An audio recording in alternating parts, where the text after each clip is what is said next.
I've been spreading the message as I urge other people to, and on the voting day I shall vote for who I feel is most responsible and who can be held most accountable for the things they have promised.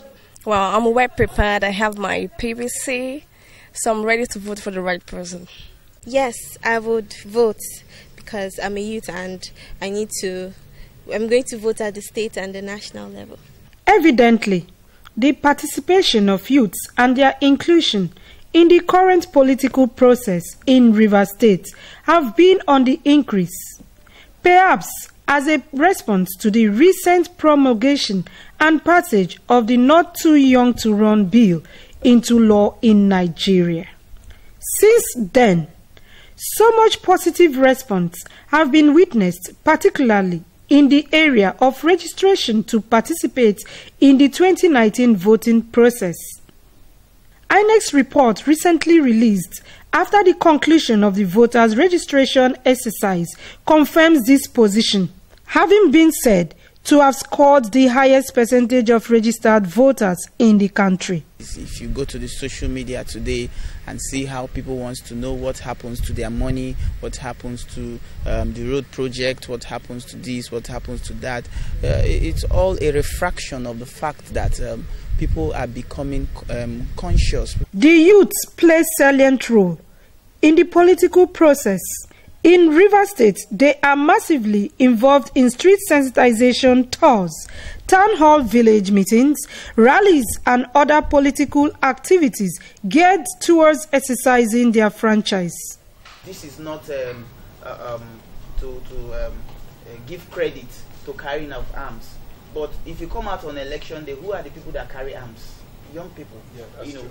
If you come out on election day, who are the people that stand from morning till night to secure their votes, to protect their vote, to ensure that everything goes up as it's supposed to be? They are the young people, youths, So if you assess the political hemisphere, vis-a-vis campaigns and what have you, who are the people that are the drivers of campaigns and political discussions and all of that? Young people.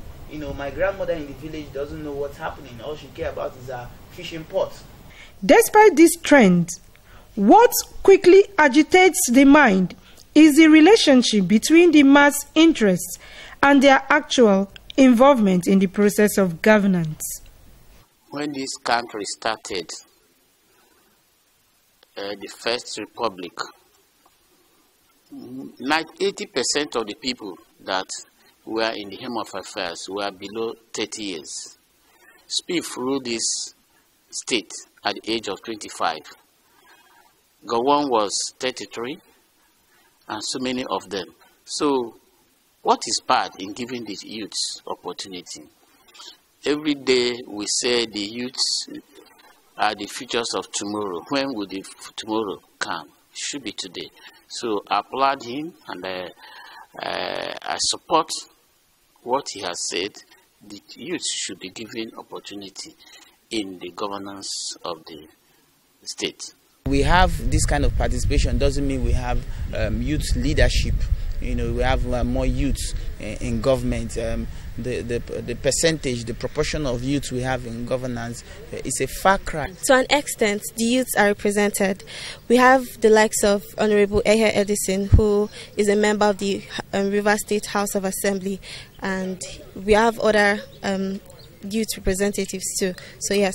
The youth are quite invested in politics, but they aren't being represented as much as they could be because they're voting.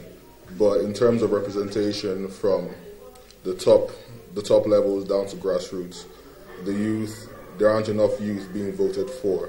To my own opinion, the youth are not fully represented in the state because most of the positions they give to them is just the chairman, youth chairman. They say the voice of the people is the voice of God. The youths of Rivers State have a wider voting strength with an ability to vote or reject a political proposition. The youths of Rivers State are part of the electoral process and therefore must be encouraged.